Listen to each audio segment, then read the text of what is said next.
ಧಾರವಾಡ ಮಹಾನಗರ ಪಾಲಿಕೆಯ ಸದಸ್ಯರು ಆದ ನಿರಂಜನ ಹಿರೇಮಠಿಯವರ ಪುತ್ರಿ ಕುಮಾರಿ ನೇಹಾ ಹಿರೇಮಠ ವಿದ್ಯಾರ್ಥಿನಿ ಇವರ ಬರ್ಬರ ಹತ್ಯೆಗೈದ ವ್ಯಕ್ತಿಗೆ ಮರಣದಂಡನೆಯಂತಹ ಕಠಿಣ ಶಿಕ್ಷೆ ನೀಡುವ ಬಗ್ಗೆ ಸಂಡೂರು ತಾಲೂಕು ವೀರಶೈವ ಲಿಂಗಾಯತ ಸಂಘವು ಕಚೇರಿಯಲ್ಲಿ ಪತ್ರಿಕಾಗೋಷ್ಠಿಯನ್ನು ಏರ್ಪಡಿಸಿದರು.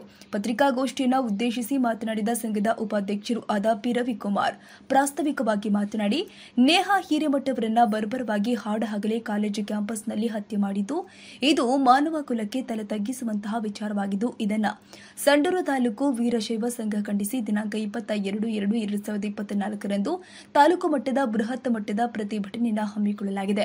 ಈ ದುಷ್ಕೃತ್ಯಕ್ಕೆ ನಾವೇನು ಸಾಕ್ಷ್ಯ ಕೊಡಬೇಕಾಗಿಲ್ಲ, ಎಲ್ಲ ಬಹಿರಂಗವಾಗಿ ಮಾಧ್ಯಮದಲ್ಲಿ ಪ್ರಸಾರವಾಗಿದೆ. ಹಾಗಾಗಿ ತಹಶೀಲ್ದಾರ್ ಅವರ ಮುಖಾಂತರ ರಾಜ್ಯಪಾಲರು, ಮುಖ್ಯಮಂತ್ರಿ ಹಾಗೂ ಗೃಹ ಸಚಿವರಿಗೆ ಮನವಿ ಪತ್ರವನ್ನು ನೀಡುತ್ತೇವೆ. ಪ್ರತಿಭಟನೆಯಲ್ಲಿ ಎಲ್ಲ ಸಮಾಜದ ಬಾಂಧವರು, ಕಾಲೇಜು ವಿದ್ಯಾರ್ಥಿನಿಯರು, ಪೋಷಕರು, ಸಾರ್ವಜನಿಕರು ಸೇರಿ ಈ ಪ್ರತಿಭಟನೆಯಲ್ಲಿ ಭಾಗವಹಿಸಬೇಕು ಅಂತ ಮನವಿಯನ್ನ ಮಾಡಿದ್ರು. ಛತ್ರಿಗಿ ಸತೀಶ್, ಜಿಲೇಬಿ ವೀರೇಶ್ ಕಿನ್ನರೇಶ್ವರ ಅವರು ಮಾತನಾಡಿದ್ರು. ಈ ಸಂದರ್ಭದಲ್ಲಿ ಛತ್ರಿಗಿ Satish, P Ravikumar, jalebi Veeresh, ಚಿನ್ನೂರೇಶ್ವರ, BM Ujjanappa, Rudragowda, KSK, Shivappa, Shivamurthy ಅವರುಗಳು ಉಪಸ್ಥಿತರಿದ್ದರು. ತಮ್ಮನ್ನು ಸಭೆಗೆ ಆಹ್ವಾನಿಸಿದ ವಿಷಯವೇನೆಂದರೆ, ಮೊನ್ನೆ 18ನೇ ತಾರೀಕು ಹುಬ್ಬಳ್ಳಿ ಧಾರವಾಡ ಮಹಾನಗರ ಪಾಲಿಕೆ ಸದಸ್ಯರಾಗಿರ್ತಕ್ಕಂಥ ನಿರಂಜನ್ ಹಿರೇಮಠ ಅವರ ಸುಪುತ್ರಿ ಕುಮಾರಿ ನೇಹಾ ಹಿರೇಮಠ ಅವರನ್ನು ಬರ್ಬರವಾದ ಹಾಡಾಗಲೇ ಕ್ಯಾಂಪಸ್ನಲ್ಲಿ ಅವ್ರನ್ನ ಹತ್ಯೆಗೈದು ಇದು ಮಾನವ ಕುಲಕ್ಕೆ ತಲೆ ತಗ್ಗಿಸುವಂತಹ ವಿಚಾರವಾಗಿರುತ್ತದೆ. ಈ ವಿಚಾರವನ್ನು ನಮ್ಮ ಸಂಡೂರು ತಾಲೂಕು ವೀರಶೈವ ಲಿಂಗಾಯತ ಸಮಾಜ ಇದನ್ನು ಖಂಡಿಸಿ ದಿನಾಂಕ 22/4/2024ರಂದು ಸೋಮವಾರ ಬೆಳಗ್ಗೆ ನಮ್ಮ ಸಮಾಜದ ವತಿಯಿಂದ ತಾಲೂಕು ಮಟ್ಟದ ಬೃಹತ್ ಪ್ರತಿಭಟನಾ ಮೆರವಣಿಗೆ ಸಮಾವೇಶ ಹಮ್ಮಿಕೊಂಡಿರುತ್ತವೆ. ಈ ಕಾರ್ಯಕ್ರಮದಲ್ಲಿ ನಮ್ಮ ಸಮಾಜದ ಎಲ್ಲಾ ತಾಲೂಕಿನ ಸಮಾಜ ಬಾಂಧವರನ್ನು, ಬುದ್ಧಿಜೀವಿಗಳನ್ನು ಹಾಗೂ ಮಹಿಳಾ ಘಟಕದ ವಿದ್ಯಾರ್ಥಿನಿಯರನ್ನು ಸಹ ಆಹ್ವಾನಿಸಲಾಗಿದೆ.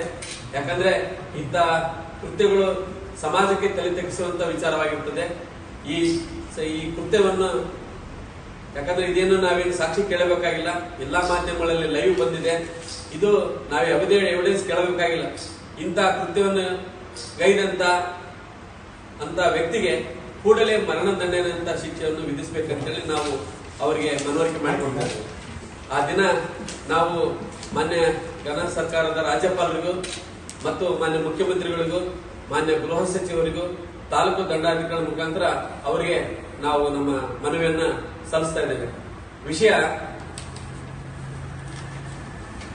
18/4/2024ರಂದು ಹುಬ್ಬಳ್ಳಿ ಧಾರವಾಡದ ಮಹಾನಗರ ಪಾಲಿಕೆ ಸದಸ್ಯರಾಗಿರ್ತಕ್ಕಂಥ ನಿರಂಜನ್ ಹಿರೇಮಠ ಇವರ ಪುತ್ರಿ ಕುಮಾರಿ ನೇಹಾ ಹಿರೇಮಠ ವಿದ್ಯಾರ್ಥಿನಿ ಇವರ ಬರ್ಬರ ಹತ್ಯೆಗೆ ಇದು ವ್ಯಕ್ತಿಗೆ ಕಾರಣವಾದಂತಹ ಮರಣದಂಡನೆಯ ಕಠಿಣ ಶಿಕ್ಷೆ ನೀಡುವ ಬಗ್ಗೆ ಹುಬ್ಬಳ್ಳಿ ಧಾರವಾಡ ಮಹಾನಗರ ಪಾಲಿಕೆ ಸದಸ್ಯರಾದ ನಿರಂಜನ್ ಹಿರೇಮಠ ಇವರ ಪುತ್ರಿ ಕುಮಾರಿ ನೇಹಾ ಹಿರೇಮಠ ವಿದ್ಯಾರ್ಥಿನಿ ಇವರನ್ನು ಕಾಲೇಜ್ ಕ್ಯಾಂಪಸ್ನಲ್ಲಿ ಹಾಡಾಗಲೇ ಬರ್ಬರವಾಗಿ ಹತ್ಯೆಗೈದಿದ್ದು, ಇದನ್ನು ಬಳ್ಳಾರಿ ಜಿಲ್ಲಾ ಸಂಡೂರು ತಾಲೂಕು ವೀರಶೈವ ಲಿಂಗಾಯತ ಸಂಘ ರಿಜಿಸ್ಟರ್ ಖಂಡಿಸಿ ಈ ವಿಷಯವನ್ನು ಗಂಭೀರವಾಗಿ ಪರಿಗಣಿಸಿ ಸಮಾಜವು ಘನ ಸರ್ಕಾರದ ಮಾನ್ಯ ಮುಖ್ಯಮಂತ್ರಿಗಳು, ಮಾನ್ಯ ಗೃಹ ಸಚಿವರುಗಳು ತಾವುಗಳು ಮುಂದಿನ ದಿನಗಳಲ್ಲಿ ಈ ರೀತಿಯ ಲವ್ ಜಿಹಾದ್ ಪ್ರಕರಣಗಳು ನಡೆಯದಂತೆ ಅಗತ್ಯ ಕ್ರಮ ಕೈಗೊಳ್ಳಲು ಹಾಗೂ ವಿದ್ಯಾರ್ಥಿನಿಯನ್ನು ಬರ್ಬರವಾಗಿ ಹತ್ಯೆಗೈದಂತ ವ್ಯಕ್ತಿಗೂ ಮತ್ತು ಅವನಿಗೆ ಸಹಕಾರ ನೀಡಿರುವ ಎಲ್ಲಾ ವ್ಯಕ್ತಿಗಳಿಗೂ ಸಹ ಮರಣದಂಡನೆ ನೀಡುವಂತಹ ಕಠಿಣ ಶಿಕ್ಷೆಯನ್ನು ವಿಧಿಸುವಂತೆ ಸಮಾಜವು ಒತ್ತಾಯಿಸುತ್ತದೆ. ಇದೇ ರೀತಿಯಾಗಿ ಮುಂದಿನ ದಿನಮಾನಗಳಲ್ಲಿ ಇಂತಹ ಲವ್ ಜಿಹಾದ್ ಹತ್ಯೆ ಪ್ರಕರಣಗಳು ನಡೆಯದಂತೆ ಕೂಡಲೇ ಘನ ಸರ್ಕಾರವು ಕಾನೂನು ತಿದ್ದುಪಡಿ ತಂದು ಆರೋಪಿ ಮತ್ತು ಸಹಕರಿಸಿದ ವ್ಯಕ್ತಿಗಳಿಗೆ ತಕ್ಷಣವೇ ಮರಣದಂಡನೆ ವಿಧಿಸುವಂತಹ ಕಾನೂನು ಜಾರಿ ತರಬೇಕೆಂದು ಒತ್ತಾಯಿಸುತ್ತೇವೆ. ಈಗಾಗಲೇ ಬೇರೆ ಬೇರೆ ರಾಜ್ಯಗಳಲ್ಲಿ ಇಂಥ ಕೃತ್ಯಗಳು ನಡೆದಾಗ ಉಗ್ರವಾದ ಮರಣದಂಡನೆ ಶಿಕ್ಷೆಯನ್ನು ಜಾರಿಯಲ್ಲಿ ಇರುವಂತೆ ನಮ್ಮ ರಾಜ್ಯದಲ್ಲಿ ಸಹ ಹೆಣ್ಣು ಈ ಬಳ್ಳಾರಿ ಜಿಲ್ಲಾ ಸಂಡೂರು ತಾಲೂಕು ವೀರಶೈವ ಲಿಂಗಾಯತ ಸಂಘ ಒತ್ತಾಯಿಸುತ್ತದೆ ಅಂತೇಳಿ ಈ ಮೂಲಕ ನಾವು ಮನವಿ ಮಾಡ್ತಾ ಇದ್ದೇವೆ. ನಮ್ಮೆಲ್ಲರಿಗೂ ಮಾಧ್ಯಮ ಮಿತ್ರರು ಮನವಿ ಮಾಡಿಕೊಳ್ಳೋದಿಷ್ಟೇ. ಆ ದಿನ ನಮ್ಮ ಸಮಾಜದ ಎಲ್ಲಾ ಬಾಂಧವರು ಎಲ್ಲರನ್ನು ಒಗ್ಗೂಡಿಸಿ ನಾವೊಂದು ಬೃಹತ್ ಪ್ರತಿಭಟನೆ ಮೆರವಣಿಗೆ ಮಾಡಿಕೊಳ್ತಾ ಇದ್ದೇವೆ. ಆ ದಿನ ತಾವೆಲ್ಲರೂ ಸಹಕಾರ ಬಂದು ಮುಂದಿನ ಹೆಚ್ಚಿನ ಪ್ರಚಾರ ಮಾಡಬೇಕಂತೇಳಿ ತಾವೆಲ್ಲ ಕೇಳ್ಕೊಳ್ತಾ ಇದ್ದೇವೆ. ನಾವೆಲ್ಲರೂ ಈ ಕಾರ್ಯಕ್ರಮಕ್ಕೆ ಬಂದು ನಮ್ಮ ಕರೆಗಟ್ಟುಗೆ ಹೋಗೈಸಿ ಬಂದಿದ್ದಕ್ಕೆ ತಮ್ಮೆಲ್ಲರಿಗೂ ನಮ್ಮ ಸಂಡೂರು ತಾಲೂಕು ವೀರಶೈವ ಲಿಂಗಾಯತ ಸಂಘದ ರಿಜಿಸ್ಟರ್ ವತಿಯಿಂದ ತಮ್ಮೆಲ್ಲರೂ ನೇಹಾ ಹಿರೇಮಠ ಬರ್ಬರ ಹತ್ಯೆ ಪ್ರಕರಣದಲ್ಲಿ ಇವತ್ತು ಸರ್ಕಾರದ ಜವಾಬ್ದಾರಿಯುತ ಸ್ಥಾನದಲ್ಲಿರ್ತಕ್ಕಂಥ ಮಾನ್ಯ ಗೃಹ ಸಚಿವರು ಒಂದು ಹೇಳಿಕೆಯನ್ನು ಕೊಟ್ಟಂತ ಹೇಳಿಕೆಯಲ್ಲಿ ಇದು ಲವ್ ಜಿಹಾದ್ ಅಲ್ಲ, ಇದು ಒಂದು ಲವ್ ಪ್ರಕರಣ, ವೈಯಕ್ತಿಕ ಪ್ರಕರಣ ಅಂತ ಬೇಜವಾಬ್ದಾರಿ ಹೇಳಿಕೆಯನ್ನು ಕೊಟ್ಟು ಇದನ್ನು ನಮ್ಮ ಸಮಾಜ ಉಗ್ರವಾಗಿ ಖಂಡಿಸ್ತಾ ಇದೆ. ಜೊತೆಗೆ ಅವರ ಪೋಷಕರ ಹೇಳಿಕೆಯ ಪ್ರಕಾರ ಸುಮಾರು 3-4 ತಿಂಗಳಿಂದ ಆ ಆರೋಪಿಗೆ ವಾರ್ನ್ ಮಾಡಿ ಆ ವಿದ್ಯಾರ್ಥಿನಿಯನ್ನ ಕಾಲೇಜಿಗೆ ಕಳಿಸದೆ ಆಕೆಯನ್ನ ಪ್ರೊಟೆಕ್ಷನ್ ಇಟ್ಟಿದ್ರು.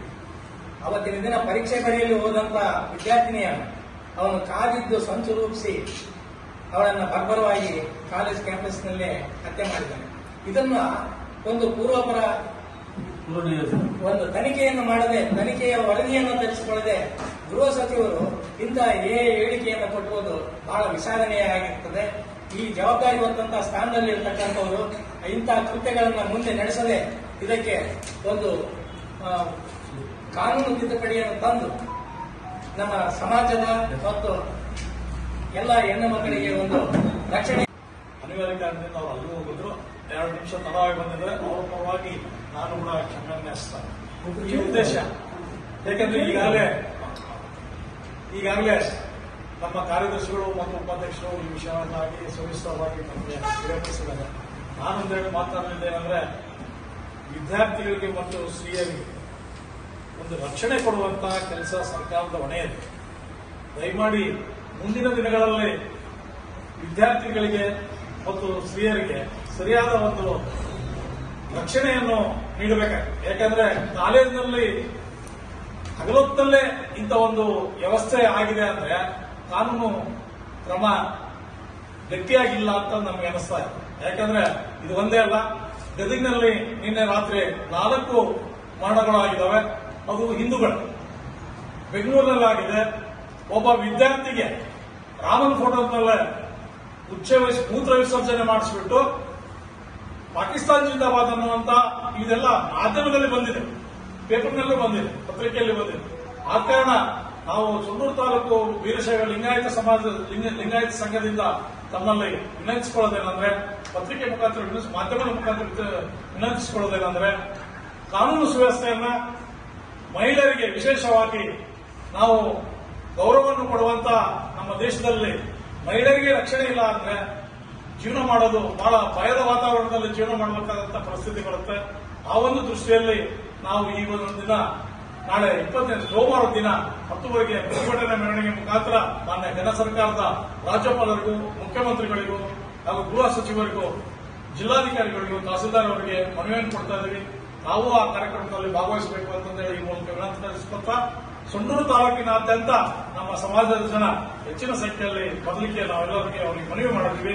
ಆದ ಕಾರಣ ನಮಗೆ ಮಾತನಾಡಲಿಕ್ಕೆ ಅವಕಾಶ ಮಾಡಿಕೊಟ್ಟಂತ 2ನೇ ತಾರೀಕು ಏನು ನಿರಂಜನ್ ಹಿರೇಮಠ ಅವರ ಸುಪುತ್ರಿ ನೇಹಾ ಹಿರೇಮಠ ಅವರ ಏನು ಬರ್ಬರೆ ಹತ್ಯೆ ಆಯಿತು, ಅದು ಒಬ್ಬ ಹೆಣ್ಣು ನಮಗೇನು ಜನ್ಮ ಕೊಡ್ತಕ್ಕಂಥ ತಾಯಿ ಎಷ್ಟು ನಾವು ಪೂಜ್ಯನೀಯ ಭಾವದಿಂದ ನಾವು ಈ ರಾಜ್ಯದಲ್ಲಿ ನಾವು ಈ ದೇಶದಲ್ಲಿ ಕಾಣ್ತಾ ಇದ್ದೀವಿ ಅಂತ ಒಂದು ತಾಯಿ ಸ್ವರೂಪ, ನಮ್ಮ ಸಹೋದರಿ ಸ್ವರೂಪವಾದಂಥ ನೇಹಾ ಹಿರೇಮಠ ಅವರ ಏನು ಬಾರ್ಬರ ಹತ್ಯೆ ಆಗಿದೆಯಲ್ಲ, ಅದು ಖಂಡನೀಯ. ಎಲ್ಲಿ ಸ್ತ್ರೀಯರನ್ನು ಗೌರವಿಸ್ತು ಅಲ್ಲಿ ದೇವರು ನೆಲೆಸಿರ್ತಾರೆ ಅಂತ ಒಂದು ಭಾವನೆ ಇದೆ, ಆ ಸಂಸ್ಕೃತಿ ಇದೆ.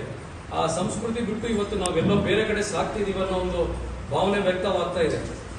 ವಿಚಾರ ಏನೇ ಇರ್ಬೋದು, ಆದ್ರೆ ಒಬ್ಬ ಹತ್ಯೆ ಮಾಡೋಕಂತ ಮಟ್ಟಕ್ಕೆ ಹೋಗ್ತಾ ಇದ್ದಾರೆ ಅಂದ್ರೆ ನಮ್ಮ ನೈತಿಕ ನೆಲೆಗಟ್ಟು ಎಲ್ಲಿ ಕುಸಿತಾ ಇದೆ, ಮೌಲ್ಯಗಳು ಎಲ್ಲಿ ಕುಸಿತಾ ಇದ್ದೀವಿ, ನಮ್ಮ ಸಾಂಸ್ಕೃತಿಕ ಬೆಳವಣಿಗೆ ಎಲ್ಲಿ ಕುಂಠಿತವಾಗ್ತಾ ಇದೆ, ನಾವು ಎಲ್ಲಿ ಎಡುತ್ತಾ ಇದ್ದೀವಿ, ನಮ್ಮ ಯುವ ಸಮಾಜ ಯಾವ ಕಡೆ ಹೋಗ್ತಾ ಇದೆ ಅನ್ನೋದನ್ನ ನಾವು ಬಹಳ ಗಂಭೀರವಾಗಿ ಆಲೋಚನೆ ಮಾಡಬೇಕಂತ ಈ ಸಂದರ್ಭದಲ್ಲಿ ನಮ್ಮ ಸರ್ಕಾರವು ಹೇಗೆ ನಡೆಸ್ಕೊಳ್ತಾ ಇದೆ, ರಕ್ಷಣೆ ನಮ್ಮ ಸಹೋದರರಿಗೆ ತಾಯಂದಿರು ರಕ್ಷಣೆ ಇಲ್ಲ ಅಂತಂದ್ರೆ ಆಡೋ ಹಗಲೇ ಒಂದು ಕಾಲೇಜಿನ ಕ್ಯಾಂಪಸ್ ಅಲ್ಲಿ ಈ ದುರ್ಘಟನೆ ನಡೀತಾ ಇದೆ ಅಂತಂದ್ರೆ ಎಲ್ಲಿ ನಮಗೆ ರಕ್ಷಣೆ ಇಲ್ಲ ಅನ್ನೋದು ಸ್ಪಷ್ಟವಾಗಿ ಗೋಚರಿಸ್ತಾ ಇದೆ. ಇದಕ್ಕೆ ಸಂಬಂಧಪಟ್ಟ ಸರ್ಕಾರದವರಾಗಿರ್ಬೋದು, ಆಡಳಿತಾಧಿಕಾರಿಗಳಾಗಿರ್ಬೋದು, ರಾಜ್ಯಪಾಲಕರ ಮೂಲಕ, ನಮ್ಮ ಮುಖ್ಯಮಂತ್ರಿಗಳ ಮೂಲಕ, ಗೃಹ ಮಂತ್ರಿಗಳ ಮೂಲಕ ನಾವು ಒತ್ತಡ ತಂದ್ಬಿಟ್ಟು ಈ ಅಪರಾಧ ಮಾಡಿದಂತ ವ್ಯಕ್ತಿಗೆ ಕಠಿಣವಾದ ಶಿಕ್ಷೆ ಕೊಡಬೇಕು. ಅದು ಸಮಾಜದಲ್ಲಿ ಈ ರೀತಿ ಕೃತ್ಯಗಳು ಆಗಬಾರ್ದು ಅಂತಂದ್ರೆ ಆ ಶಿಕ್ಷೆ ಬಹಳ ಜಾಗೃತವಾಗಿ ಬೇಗನೆ ಜಾರಿಗೊಳಿಸಿದ್ರೆ ಇದು ಒಂದು ಮಾದರಿಯಾಗಿ ಪಾಠವಾಗುತ್ತದೆ. ಇನ್ನೊಬ್ರು ಈ ಕೃತ್ಯವನ್ನು ಮಾಡಲು ಎಷ್ಟನ್ನು ಆಲೋಚನೆ ಸತ ಮಾಡಬಾರದು. ಯಾಕಂದ್ರೆ ಈಗ ವಿದ್ಯಾರ್ಥಿ ದೆಸೆಯಲ್ಲಿ ಈ ಒಂದು ಕೆಟ್ಟ ಆಲೋಚನೆಗಳು ಬಂದ್ರೆ ಅವರ ಭವಿಷ್ಯ ಏನಾಗುತ್ತೆ, ನಮ್ಮ ಭಾರತದ ಭವಿಷ್ಯ ಏನಾಗಬೇಕು. ಯಾಕಂದ್ರೆ ಇವತ್ತಿನ ವಿದ್ಯಾರ್ಥಿಗಳೇ ನಮ್ಮ ಮುಂದಿನ ಭಾರತದ ಸತ್ಪ್ರಜೆಗಳು, ಮತ್ತೆ ಅವ್ರು ನಮಗೆ ಅಸೆಟ್ ಇದ್ದಂಗೆ. ಅವರ ಭವಿಷ್ಯ ಏನಾಗ್ತಿದೆ ಅಂತ ನಾವೆಲ್ಲರೂ ಬಹಳ ಗಂಭೀರವಾಗಿ ಆಲೋಚನೆ ಮಾಡಬೇಕಂತ ಒಂದು ಸಮಯ ಬಂದಿದೆ. ನೀವು ಪತ್ರಕರ್ತರು ಇದರಲ್ಲಿ ಮುಂಚೂಣಿಯಲ್ಲಿ ನೀವು ತಿದ್ದಬೇಕಾದಂತ ಕರ್ತವ್ಯ ನಿಮ್ಮ ಮೇಲೆ ಜವಾಬ್ದಾರಿ ಬಹಳ ಇರೋದ್ರಿಂದ ಇದನ್ನು ತಮ್ಮ ಮೂಲಕ ನಮ್ಮ ಇಡೀ ಸಮಾಜದ, ಇದೊಂದೇ ನಾವು ಬರೀ ಒಂದು ಕಮ್ಯುನಿಟಿಗೆ ಸೀಮಿತ ಆಗಿರ್ತಕ್ಕಂಥದ್ದಲ್ಲ, ಎಲ್ಲ ಕಮ್ಯುನಿಟಿನಲ್ಲಿ ಆಗ್ಬೋದು. ಇವತ್ತು ನಮ್ಗಾಗಿರೋದು ನಾಳೆ ಇನ್ನೊಂದು ಕಮ್ಯುನಿಟಿಗೆ ಆಗ್ಬೋದು. ಇದು ಮಾನವ ಕುಲಕ್ಕೆ ತಲೆ ತಗ್ಸಂತ ಒಂದು ಕೆಲಸ ಅಂತ ಹೇಳಿದ್ರೆ ತಪ್ಪಾಗೋದಿಲ್ಲ. ದಯಮಾಡಿ ನಿಮ್ಮ ಮೂಲಕ ನಾವು ಕೇಳ್ಕೊಳ್ಳೋದಿಷ್ಟೇ, ಇಂಥ ದುರದೃಷ್ಟಕ ಘಟನೆಗಳು ನಡೀಬಾರ್ದು, ನಡೆಯದಂತೆ ನೋಡ್ಕೊಳ್ಬೇಕಾದ ಜವಾಬ್ದಾರಿ ಸರ್ಕಾರದ ಮೇಲೆ ಇದೆ ಅಂತ ನಾವು ಹೇಳಿ ನನ್ನ ಮಾತುಗಳು. ಸರ್ ನಮಸ್ಕಾರ ಸರ್. ನಮಸ್ತೆ ಸರ್, ಇವತ್ತು ನಿನ್ನೆ ಹುಬ್ಬಳ್ಳಿಯಲ್ಲಿ ನಡೆದಿರ್ತಕ್ಕಂಥ ನೇಹ ಮತ್ತು ಫಯಾಜ್ ಅಂತಕ್ಕಂಥ ಇಂಥ ಒಂದು ಕಾಲೇಜಿನಲ್ಲಿ ಈ ರೀತಿ ಘಟನೆ ನಡೆದಿರ್ತಕ್ಕಂಥ ಎಷ್ಟು ಮೊದಲು ಸಂಬಂಧಿಸ ಅಥವಾ ವೀರಶೈವ ಲಿಂಗಾಯತರ ಅಧ್ಯಕ್ಷರಾಗಿ ಸಂಡೂರು ತಾಲೂಕು? ಇಲ್ಲ, ಇದು ಒಂದು ಕಮ್ಯುನಿಟಿ ಅಂತಲೇ ನಾವು ಹೇಳೋಕ್ಕೆ ಹೋಗ್ತಾ ಇಲ್ಲ. ಇಡೀ ಮಾನವ ಕುಲವೇ ತಲೆ ತಗ್ಗಿಸುವಂಥ ಕೆಲಸ. ಏನು ನಾವು ಕೊಡೋಕ್ಕಾಗಲಿಲ್ಲ ಅಂತ ಅದನ್ನು ನಾವು ಮಾಡೋಕ್ಕೆ ಹೋಗಬಾರ್ದು.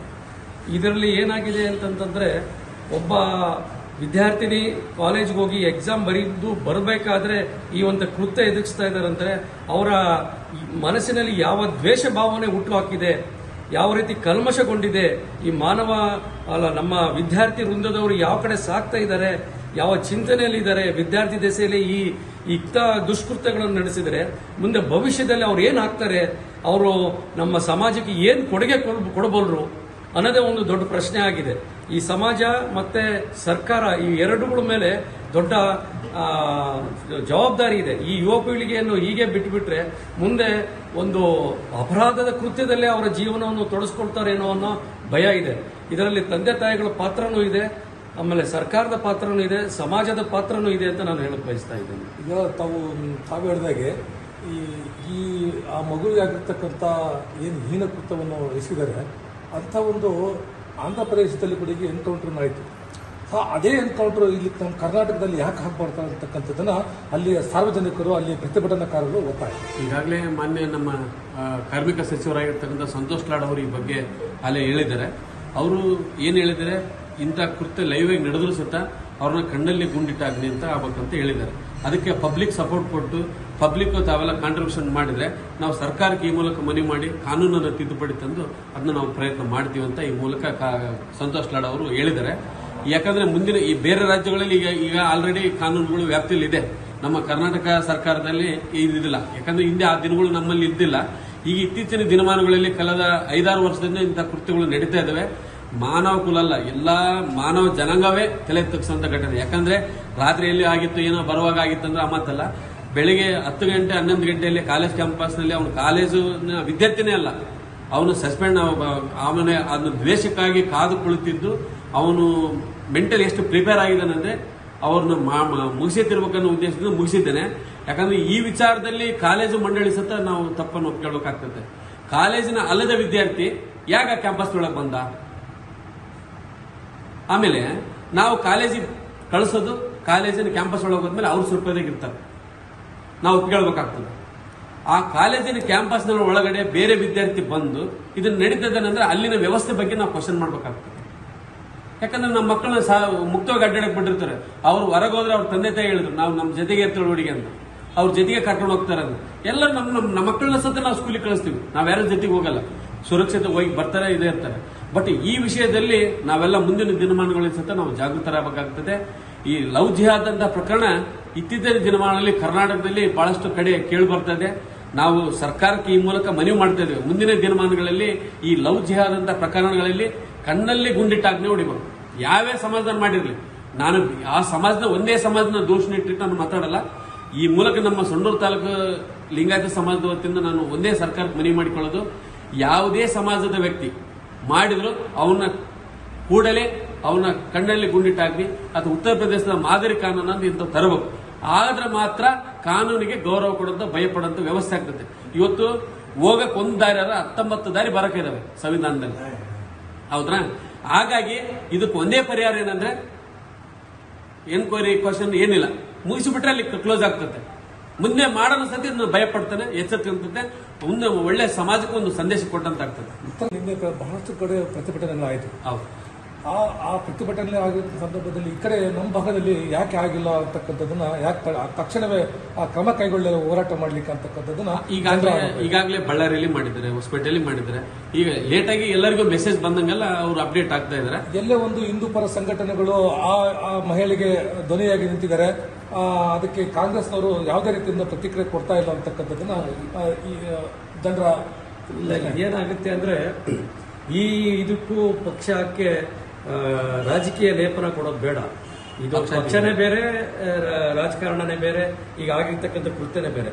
ಇದಕ್ಕೆಲ್ಲೋ ಒಂದ್ ಕಡೆಗೆ ರಾಜಕೀಯ ಲವಲೇಶ ತಟ್ಟೋದು ಬೇಡ ಅಂತೇಳಿ ಎಲ್ಲರೂ ಪ್ರತಿಯೊಬ್ರು ಏನ್ ಮಾನವ ಜೀವಿಯಾಗಿ ನಾವು ಹುಟ್ಟಿದೀವೋ ಆ ವಿದ್ಯಾರ್ಥಿನಿಗೆ, ನಮ್ಮ ಸಹೋದರಿಯರಿಗೆ ಸಪೋರ್ಟ್ ಮಾಡಲೇಬೇಕು. ಇದು ಮಾನವ ಕುಲದ ಧರ್ಮ. ಇದು ಗೃಹ ಸಚಿವರು ಯಾವುದೇ ಕಾರಣಕ್ಕೆ ಇದು ಖಾಸಗಿಯಲ್ಲಿ ಆಗಿರ್ತಕ್ಕಂಥದ್ದು, ಅದು ಪ್ರೈವೇಟ್ ಆಗಿರೋದ್ರಿಂದ ಅಂತಕ್ಕಂಥದ್ದನ್ನ ಮಾತನ್ನು ಎಲ್ಲ ಆರ್ಥಿಕ ಉತ್ತರವನ್ನು ಕೊಡ್ತಕ್ಕಂಥದ್ದನ್ನು ಕೇಳ್ಬರ್ತಾ ಇದೆ. ಈ ವಿಚಾರವನ್ನು ನಾವು ಸಮಾಜದ ವತಿಯಿಂದ ನಾವು ಖಂಡನೆ ಮಾಡ್ತೀವಿ. ಪೂರ್ವಾಪರ ಯೋಚನೆ ಮಾಡದಲೇ ತಾವು ದೊಡ್ಡ ಸ್ಥಾನದಲ್ಲಿರ್ತಕ್ಕಂಥ ಮಾನ್ಯ ಗೃಹ ಸಚಿವರು ಇನ್ನೊಮ್ಮೆ ವರದಿ ತರಿಸಿ ಅದನ್ನು ನೋಡಿ ಕೂಲಂಕುಷವಾಗಿ ನೋಡಿ ಅವರು ನಮ್ಮ ಹೇಳಿಕೆಯನ್ನ ಪುನರ್ ಪರಿಶೀಲಿಸಬೇಕಂತೇಳಿ ನಾನು ಕೇಳ್ಕೊಳ್ತಾ ಇದ್ದೀನಿ. ಎಲ್ಲಿಯವರೆಗೆ ಈ ನಿಮ್ಮ ಪ್ರತಿಭಟನೆ ನ್ಯಾಯ ಸಿಗುವವರೆಗೂ ಪ್ರತಿಭಟನೆ. ಈ ತರ ಒಂದು ಘಟನೆಗಳು ಬರೀ ಹಿಂದೂಗಳನ್ನೇ ಟಾರ್ಗೆಟ್ ಮಾಡ್ತಾರೆ ಅಂತ ಹೇಳಿದ್ರೆ ಕಾನೂನಿನಲ್ಲಿ ಕ್ರೂರವಾದಂತ ಒಂದು ಕಾನೂನನ್ನ ತರಬೇಕು.